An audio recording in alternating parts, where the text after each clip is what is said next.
This series of podcasts is taken from a weekly book study group. The book under discussion is entitled Select English Poems by contemporary Indian philosopher A. Parthasarathy. It explores some of the key concepts of the ancient philosophy of Vedanta. The book contains 20 poems in all. This series comprises several of these. The discussion is led by myself, Glenn Callahan of Vedanta Institute, Los Angeles. Links to the websites of both the author as well as Vedanta Institute LA can be found in the description. They are respectively vedantaworld.org and vedantala.org. The poem currently under discussion is The Blind Men and the Elephant by John Godfrey Saxe. It was 6 men of Indostan to learning much inclined, who went to see the elephant, though all of them were blind, that each by observation might satisfy his mind. The first approached the elephant, and, happening to fall against his broad and sturdy side, at once began to bawl, "God bless me, but the elephant is very like a wall." The second, feeling of the tusk, cried, "Ho, what have we here? So very round and smooth and sharp, to meet is mighty clear. This wonder of an elephant is very like a spear." The third approached the animal, and, happening to take the squirming trunk within his hands, thus boldly up and spake, "I see," quoth he, "the elephant is very like a snake." The fourth reached out his eager hand, and felt about the knee. "What most this wondrous beast is like is mighty plain," quoth he. "'Tis clear enough the elephant is very like a tree." The fifth, who chanced to touch the air, said, "Even the blindest man can tell what this resembles most. Deny the fact who can. This marvel of an elephant is very like a fan." The sixth no sooner had begun about the beast to grope, than seizing on the swinging tail that fell within his scope, "I see," quoth he, "the elephant is very like a rope." And so these men of Indostan disputed loud and long, each in his own opinion exceeding stiff and strong, though each was partly in the right, and all were in the wrong. So oft in theologic wars the disputants, I ween, rail on in utter ignorance of what each other mean, and prate about an elephant not one of them has seen. So again, very simple narrative. 6 men of Indostan who are blind want to go and see an elephant. So that tells the story at the very beginning. They are trying to achieve something that is impossible. A blind man cannot see, a deaf man cannot hear, etc. A lame man cannot walk. And yet the blind man wants to see the elephant. So what he is comparing to, so in the final stanza he talks about the disputants in theologic wars. So he's talking about the disputes that go on within theology or between so-called religious adherents. So what they're trying to do is they're trying to discuss and understand something which has no definition and which cannot be described. So this idea of going to see God, to understand God, to know God, it's as an impossible a task as it is for the blind man to see an elephant. So this idea of God, it's a word that we use to represent the absolute. So it represents an absolute truth. It represents an absolute value. It's that which is no longer in the relative. So this is what makes it, by definition, impossible for us to conceptualize. So any attempt to understand God is destined to fail. We cannot understand the absolute. And yet what we find is people who claim to know God. They claim to know God's will, they claim to know God's wishes, desires, what he likes and what he doesn't like. I mean, the whole notion of a God which desires, which feels, which knows, which acts, this is discarded in Vedanta. So Vedanta doesn't talk about that at all. It doesn't discuss God as that. It's the body which perceives. It's the mind which feels. It's the intellect which thinks, decides. God doesn't perform any of these functions, the self, the consciousness. And so any attempt to know it through perception, emotion, and thought, futile. And yet, we find people still attempting to do so. So what's interesting here is if you look at the first stanza, there's a few lines here. He says, to learning much inclined. And then he says that each by observation might satisfy his mind. So it shows the motivation of the 6 men of Indostan. They're interested in learning. They're interested in knowing things. They're interested in satisfying their curiosity. People approach religion or spirituality for different reasons. So he talks about this in the Bhagavad-Gita. You find one person who approaches religion or spirituality purely from a material perspective. Right? There's the performance of rites, of rituals, with the fond hope that it'll help my life run better. You know, if you've been and seen shopkeepers, for example, in India, first thing they do when they open their store in the day is to bless the cash register, to bless the stock. It's approaching religion with the fond hope that by carrying out the appropriate rites and rituals, my wealth will increase. This is one type of person who approaches a spiritual practice. Then you have another class of persons who approaches spirituality for emotional solace. There's a community, there's a feeling of togetherness. In the other poems it talks about God as the Father in heaven. So we can get this idea of the comfort that comes from identifying with a parent figure. There's a whole range of emotional solace that we can get from a spiritual practice. Then there's another class of persons who approaches religion or spirituality purely because of intellectual curiosity. It is a fascinating subject. The whole idea of spirituality, the idea of higher values, of moral development, of spiritual growth, of ego and egolessness, nothing to do except sit around and talk about these ideas. Nothing to do except to sit around and think about these ideas. That's Vedanta Academy. Fantastic. Sit around and drink buttermilk and talk about philosophy. What else could you want out of life? Intellectually curious. It's an intellectual satisfaction. So these 3 classes of people, not what you call spiritual at all, not spiritual seekers. It's better than wholesale plunging into materialism. But still, it's a sort of, it isn't in fact still a sort of materialism. You're still trying to get the body, mind and intellect satisfied. So the true seeker is the one who's not interested in the wealth, not interested in the solace, not interested in the intellectual curiosity. That person genuinely wants their spiritual growth. That's not what we're seeing in the poem. To learning much inclined. Intellectual curiosity might satisfy his mind. This is what they want. They just want to satisfy their mind. And so you find this in theological or spiritual circles as well. People who are just interested in satisfying intellectual curiosity. They get stuck with an ideology. So this is what he's talking about, this idea of religious fanaticism, or doesn't have to be religious fanaticism. This idea of ideological fanaticism. You know, you could be fanatically attached to your ideology as a communist. Nothing to do with religion, but it's still a fanatic attachment to an ideology. So what he's talking about here is that people who have no knowledge of something are claiming perfect knowledge. Not just claiming perfect knowledge of something which can be vetted. At least if you claim perfect knowledge of something which others can check out, that's one thing. But they're claiming to have knowledge of something which, by definition, is unknowable.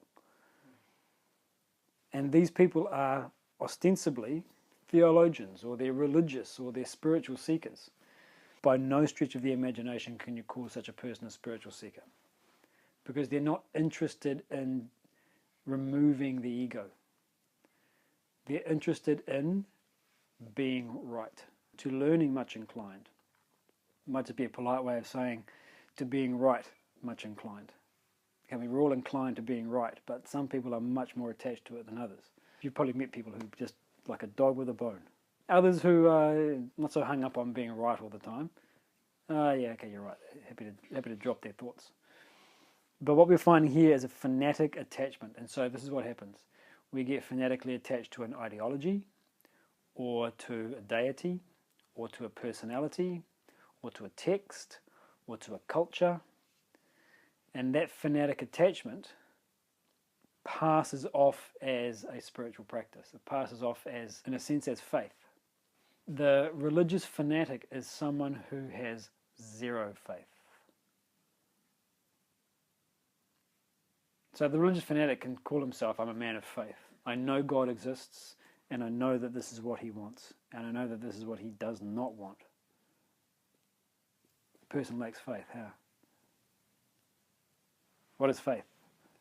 Faith is a belief in a thing I do not know until I come to know what I believe. So inherent in the notion of faith is the recognition that I am accepting to be true something that I do not know to be true. That aspect is essential for it to be faith. It's a recognition of the uncertainty. If there wasn't uncertainty, then it wouldn't be faith. You can only have faith in something that you're not certain of. Do you have faith that your partner is monogamous? Do you have faith that your partner is not cheating on you? You say, yes, I do have that faith. You recognize it has to be faith because you don't know it for certain. So anything that we accept to be true without knowing it to be true, we're either fanatically attached or we have faith. The difference is whether or not we have the recognition that I don't know it. So this again is the essence of humility. I don't know. Devotion arises in the personality when the intellect fails to comprehend an unknown realm. So when the intellect says, I don't know, that's devotion. That's that surrender of, yeah, but I know. I know what happens after death. I know what happens to all the evildoers. I know where they're going. I know what God wants us to do and how he wants us to act. It's certain knowledge of something that you can't have certain knowledge of. So there's zero faith. And so when there is this faithless, fanatic attachment to one's own ideas, it's showing us the dependency. So we have this need to make sense of the world around us. We create a story, we use principles, we use ideas to help us to interpret the world around us so that we can understand it, make sense of it, so we have a sense of place, so we have a sense of comfort, so we can know what choice to make next. Excessive choice can be demotivating, can lead you into existential crises. Too much choice, I don't know which to make. So we've got this constant need to make sense of the world, and so we naturally become fond of certain ideologies which help us to do that. If the ideology works for us, fantastic. If we start to get attached to that ideology, bad. Not just because it limits us, but because it is bound to create antagonism and conflict with others who hold a different ideology and who are as attached to theirs as I am to mine. You could even boil it down to say that all conflict is ideological conflict. The reason that we feel antagonistic towards another person, or disappointed, or frustrated, or upset, is because that person has not met our expectations. I have certain expectations that that person will function in a certain way, and when they don't, there's antagonism. Well, the reason they function the way that they do is because that's how they view the world. That's their ideology. It's different from my ideology. My mental pattern is very different. My understanding of how the world works is very different. My understanding of what is good, bad, moral, amoral. Very different from that person's. But if I can appreciate that that person has as much invested in their ideology as I do in mine, then I'm not going to have that same sense of antagonism. There's a sort of an intellectual freedom now. The moment we get fanatically attached to an ideology, we immediately lose that freedom because we are claiming to know something to be true where we don't have the right to do so. And so he says, they're railing on in utter ignorance of what each other mean and prate about an elephant not one of them has seen. So the second to last stanza, he says, though each was partly in the right and all were in the wrong. This is another important lesson to draw from this particular poem. So when we're trying to convey the knowledge of advanced spiritual maturity, self-realization, the notion of the absolute, pure consciousness, an undiluted self, however we choose to describe it. We have to use concepts, ideas, examples, analogies, metaphors, similes. This whole range of things has to be used. What happens is, if we're not objective, we tend to look at those examples, analogies, etc., concepts, as in and of themselves being an accurate representation of the thing that we're trying to understand. We believe it. We think it's true. What we've got to remember is that each of those concepts, each of those ideas, is partly in the right and all of them are in the wrong. So we draw from it one aspect, understand just that aspect, and sort of forget the rest. Then we look at the same thing from a different perspective. We try and understand the absolute from a new perspective now. It might seem to clash with an earlier concept, an earlier idea. If we try to put the responsibility on the concept of embodying truth, it's never going to work. We try to get the concept to carry something it's incapable of carrying. Concepts can't carry the truth. It can point to it. And so this is a really important thing for us to remember when we are studying, because the natural tendency is for us to absolutize the concepts and think this is what it is. What is the self? One of the ways we describe it is when we say the self functioning through the physical body gives rise to the perceiver and the actor. Self functioning through the mind gives rise to the emotional personality, the feeler. Self functioning through the intellect gives rise to the thinker, to the contemplator. And so we think of the self as the life force running through the equipments.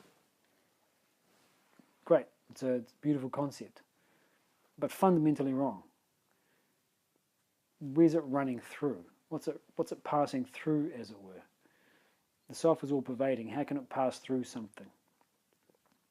So that idea has a limitation to it. So the idea is that when we recognize that all of the concepts and everything else are limited in their scope, we take what is necessary and discard the rest. We take all of those different ideas, reflect upon them, and they start to coalesce. We start to get this sort of gestalt image of what we're trying to convey with the self. We still don't know it. We still recognize that we don't know it, but we've got a better picture now because we're able to adopt flexibly the different range of concept, ideas, and everything else. It's when we get stuck on one concept as embodying the truth that we run into problems. And that is immediately going to inhibit our growth. Attachment of any form.